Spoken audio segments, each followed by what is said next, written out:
get the snap. That was a request from the right people. into the clap, Geeter. Snap and clap. Sound like a cereal, doesn't it? It's so nice. We're gonna get that one branded. By the way, Danny Green is here. You were here in the preseason, but officially now, 1-0, not a rookie anymore in the regular season. By the way, on a night where we saw the Dodgers force a beautiful Game 7 in the World Series with their victory, the Lakers go to 2-0 on this road trip, 3-0 on the road, 4-2 for the season.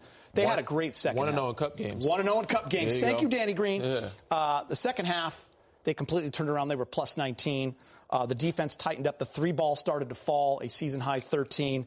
And the return of Luka Doncic and Marcus Smart, just what they needed. Just provided that extra spark, big game. And the Lakers look good.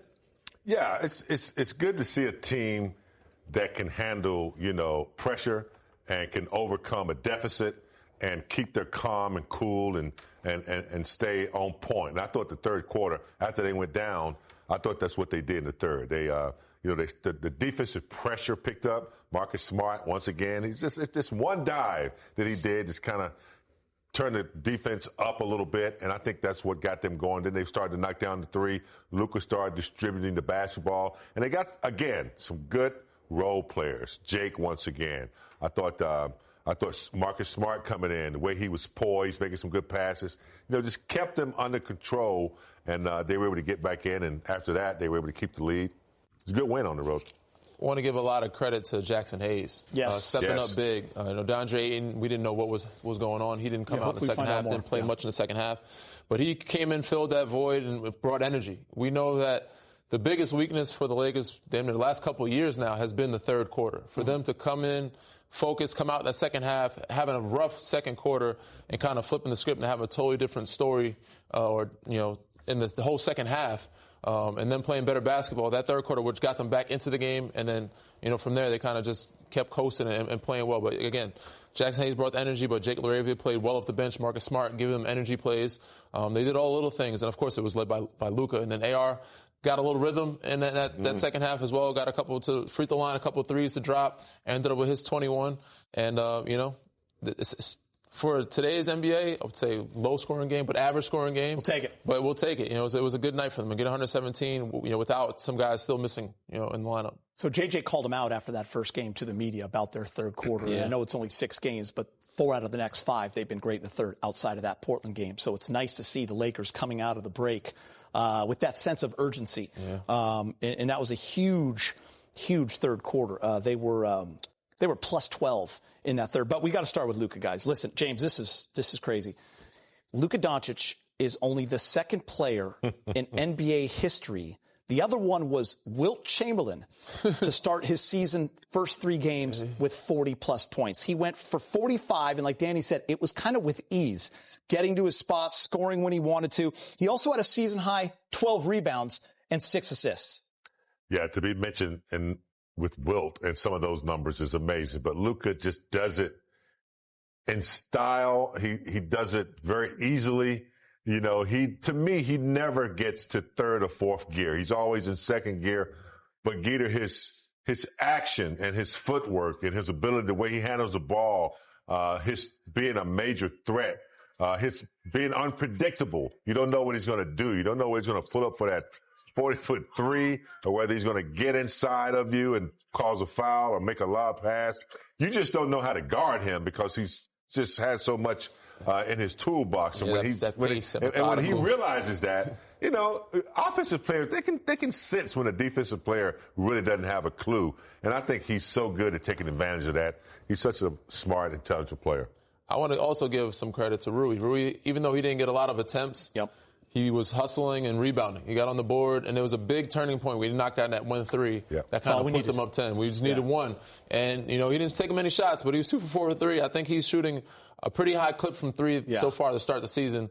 If he can continue to do that, would love to see him more aggressive, but he made the winning plays down the stretch that we needed him to do, and it was huge. It's funny, Dan, I asked you in the pregame show, going back to Luka real quick, that, what do you expect? Minutes restriction? Is he going to be a little less maybe attack? Is he going to let the other guys?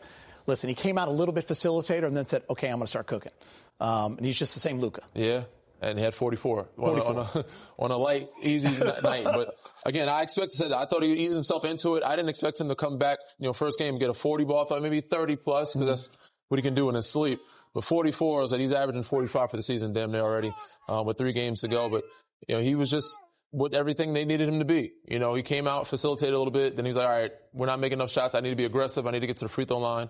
And then second half, they really picked it up and got in the right path, right direction, offensively and defensively. So I'm glad you mentioned Jackson Hayes, because for most of the game he was plus 20. He ended up at plus 15 because of those last 5 points that they scored. But he was phenomenal in the absence of DeAndre Ayton. Hopefully we'll find out more there. Jake LaRavia as well. The 13 points, the 5 rebounds, the confidence, just on 8 shots as well. He had 2 steals in that first half that I thought were crucial. But big game, I want to talk about Marcus Smart. We have mentioned his impact a lot in the preseason, what we were hoping to see from him, because he had to ramp up and we didn't see him much. We saw him that one game against Sacramento. It was on a Friday night, the last preseason game, and you're like, that's the guy we want. Okay, follow that up. First couple of games, he was great. And then he had a few games where he missed, but now he's back and immediately into that starting lineup. He's a plus 12, just getting it done, James. 12 points, 5 of 8, 1 for 4 from 3. He had the 4 assists, 3 rebounds, a couple of steals. He just does it all. Yeah, the full plate. Yes. You just can't teach experience. And I don't like to make too many comparisons. When you think about what Chris Paul does for a team, or somebody like that, a guard who has that kind of experience. Rondo was that kind of guard. He's a floor general. So you got a coach on the floor. He made a blind pass to, I think it was Jake, going back door. He just understands how to play the game, and he never panics. So when he's on the floor, you feel that calmness. If you're a teammate of his, he keeps you calm. But his tenacity, his effort, his defensive prowess that he loves, and he can score. He went to the cup a couple times, little floaters when we needed a bucket. Just a treat to have him. We've had one other player from the Celtics that I welcomed. That was a Tar Heel, though. Rick Fox. Rick Fox. Took you a while. Yeah, and Rondo was good. When they come over and they behave, we like them. Yeah. I mean, even the play where he had an open 3 at the top of the key in the first half, and he sees DeAndre Ayton with a mismatch on the seal, just dumped it right into him. Danny, I'm sure you played with those types of guys that they understand scenarios, situations. They bring that dog, that tenacity, and they're just winners. And that was one thing he brought to the Celtics. And he was trying to get Jaylen Brown and Jason Tatum, taking those young guys under his wing when he was there, and get them to understand that. But, he's just one of those guys. You talk about his tenacity. He's always been a stat sheet stuffer to me. A risk taker, but he's matured in his tenure. So, usually you would get more bad plays, but he's getting a lot more, not saying more bad plays than good. He'd always give you more good than bad.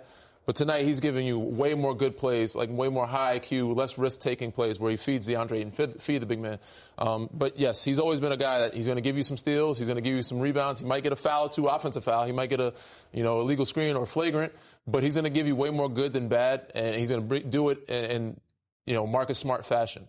By the way, on a night where he didn't have to take it off because he played 36 minutes, but he allowed everyone else to do something, Austin Reeves, and he had a poor shooting in it, he still ends up with 21. Yeah. 21 in his sleep now. Time to hear from Coach J.J. Redick, brought to you by your Toyota dealers. All right, let's get you to the highlights. Lakers in Memphis taking on the Grizzlies. NBA Cup game number 1. Luka Doncic and Marcus Smart back in the lineup. Marcus Smart takes the ball off a Grizzly turnover. A little finger roll layup. Later, it's Austin Reeves. Ooh, he likes the crossover. Come on, KCP. And the reverse. Laker ball, Rui, Luka, step back 3, big game. That's his shot. Oof. He gives you the threat that he's going to drive, and then that huge step back. Nothing but the bottom of the nets. Danny, who's going to be there for this one? Jake LaRavia. There you go. Good night off the bench for him. Luka gets the handoff from Jackson. Stick out that hip too much. Buries that 3. 26-24 Laker lead. Muscle memory. No doubt. Off the dribble. Let's look at this one again. The hang and the finish. Lakers up 31-27. Way to sell it. Get in there, get into his body, get his hands off you. Out the cookie jar. Too late at that point. Second quarter. Dalton Connect, again, given some good minutes. Played 15. hits this corner three ball. Great pass by Jackson Hayes. He did a nice job tonight. Jackson Hayes. Yeah, the centers, 5 assists. The centers who get that pass, they do a pretty good job of making that next pass over. Mm-hmm. Big game. Look at this pass run again. the floor, Love that Jake. pass. Easy dunk. On time, on target. Marcus Smart. Oh, good play by Jackson Hayes getting the deflection. Mm-hmm. Always give Hayes the credit for that. A very quiet Ja Morant. 8 points in 31 minutes, 0 for 6 from 3, just 3 for 14. Here's Luka, though, Danny. Yeah. He's not 0 for 6. Doing his magic. But Ja expected more aggression out of him, but seemed like he was not in a rhythm and kind of lost interest in the game. Jock Landale. He had him a game tonight. Landale. Yeah, Jacques had him a bunch of threes, layups, dunks, couple lobs. Little turnaround. 52-50. This was that run. That Memphis run. He ended up with 16. There's your old friend KCP. Yeah, ex-Laker. 9-0 Memphis run here, big game. Yeah, man. Still knocking it down. Big drought. Answer the call. There you go. Stop the bleeding.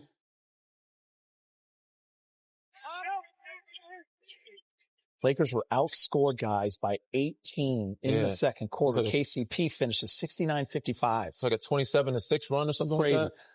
Yeah, I believe JJ called it a 33-11 if you go back to the look at Luka. Bang. Smart play by Jackson Hayes. Find your guy. And then next play, Danny. Jackson Hayes. Find another guy. He made some great decisions after the roll. You know, most of the time centers they like to go and try to dunk it, but he looks to pass first in that position because the guys are wide open. Smart. And Rui. Deep in the corner, Geeter. Rui. Got it. And big game, you notice this. The three ball is falling in the third quarter. They were 5 for 8. Wow. That's the difference. And then James, now you got to give him some sugar, as Rob would say, right? Yeah, he and Ayton are going to be so happy receiving these passes from Luka because he's really good at spotting them and setting them up for that lob. This was just fade. Easy work right there. Dirt fade right there. Can't block that one. More Landale. He's just wide open on that weak side.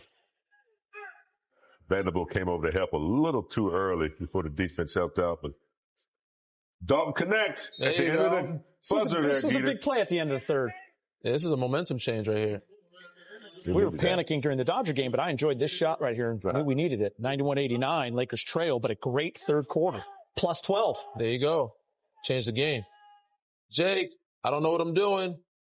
Gotcha. And one. Little pump fake, step through. Didn't panic.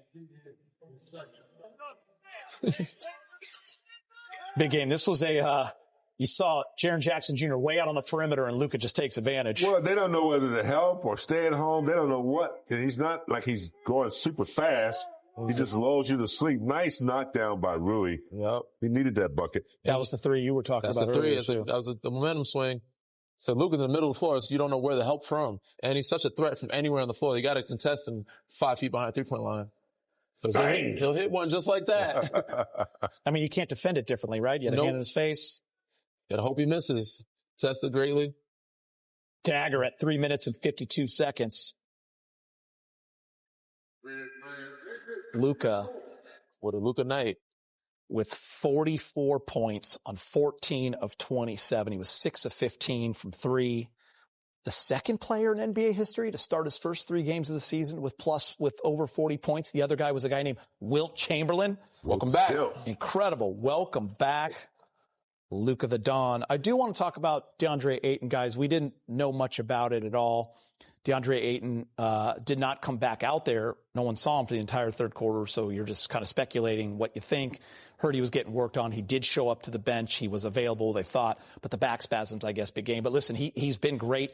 9 points in just 17 minutes on 4 of 6. He didn't have any rebounds, but you just want him to be okay because he's getting more and more comfortable with this team.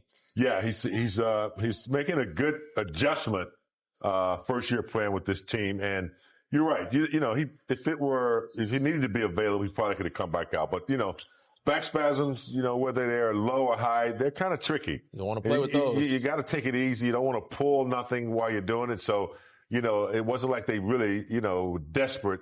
And I liked it. They set him down and took care of that because, that could be, 2-3 weeks to a month if if it erupts on you a little bit. Yeah, you don't want to mess around with the back. That's an issue you don't want to have. And it's only, game 6 of the season. So it's smart to, pace yourself, especially with all the bodies you've had out already to this point. So it's like we want to keep our reserves because there was a game we didn't have anybody. Marcus Smart was out. Jackson Hayes was out. Luka, Bron, like everybody. So you got to make sure your reserves stay healthy. Something Rob and JJ talked about in September before the season even started was the depth they tried to build for this team. We are seeing it on display here in these first 6 games with multiple guys out. Jackson Hayes steps into that role. He did it last year as well. He did a phenomenal job. Reminder, next up for the Lakers, they return home for a Sunday showdown with the Miami Heat. That's going to be a good one right there. 6:30. As always, we'll have the pre- and post-game coverage for you right here on Spectrum Sports at the home of Lakers basketball. Another day, another 40 ball for Luka Doncic. He's 3 for 3 to start the season, something only Wilt Chamberlain has done in NBA history. We'll hear from the man of the hour when we return.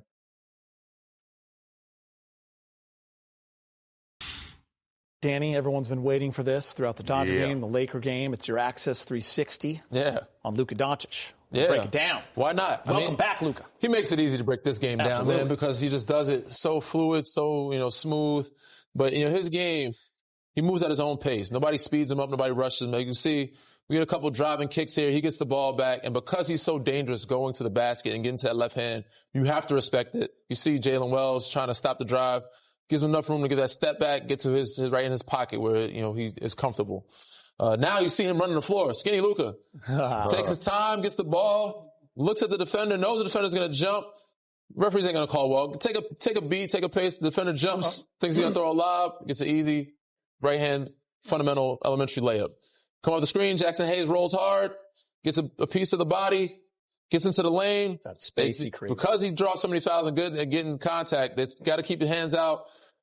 Vince Williams has to give him space, gets that step back, Dirk fade. Get the ball, top of the key, hand down, man down. Actually, he gets his hand up on this, but he doesn't see any contest. Luka does not care. Deep ball, this one right here is a backbreaker for the defense. You're playing great defense, trying to get him to the basket, make him contest a 3 from 3 feet behind the line. He still cashes in. Unbelievable. Great breakdown. And Big Game, you're watching this game and we're looking at the stats and following, and it looks like a lot of guys aren't getting a lot of volume. But I thought the way they played tonight, yes, Luka got his 44, but I thought the ball was still moving. Jackson Hayes would get that ball in the pick and roll. Ball was swinging. You saw it right there. Great breakdown from Danny. But it's funny what Luka said. Man, you think about when LeBron comes back, AR, they get healthy. This offense could get a lot better, he said. I agree. Without question. I mean, what LeBron will bring to the table is another brain out there with tons of experience, especially when he comes back, if he just tries to facilitate and try to fit in with what these guys are already built already. He'll be 3 or 4 weeks out. So I don't know if he can, with Luka out there, we don't need LeBron to be, the facilitator or the guy that handles the ball all the time. So I think it's going to be a great asset to have him back. It's going to enhance, everything that they're doing right now because LeBron's experience, he don't have to worry about breaking any more records. He just come out and doesn't have all the pressure. We got plenty of guys that can get the job done. He can only add to what they've started. Yeah. I mean, it's a pick your poison type situation because when you have those 3 guys, how many good defenders do you have? You have to put your best defender on Luka. Who's going to get the second best defender? Really good point. So you're going to put the second best on AR, now LeBron gets the third best defender. Not only they open the floor for everybody else, you get another ball handler, set another brain that can set the table. So it's less pressure on everybody else. But now it's going to be easier for Austin Reeves to score or for himself to score because they're getting the third best defender guarding them, which is going to be easier for them to get some open looks or get their team involved with Austin Reeves. Or pick your poison. Which guy is going to get the third best defender? Either LeBron, because you're going to put the best defender on Luka. He's averaging 45. Who is going to get the second best defender? And whoever gets the third one is going to have a pretty good, coach's nightmare. Yeah, and you're always going to have one of them on the floor because you're going to stagger them. Or 2 of them on the floor at all times. 2 of them on the floor. Yeah, so. All right, with Luka back, no need for Austin to score 50, but he did have 21 in the Laker win. Plenty more reaction from Memphis when we return. Big Game. Get those cinnamon toothpicks out. These things are fantastic. Old school.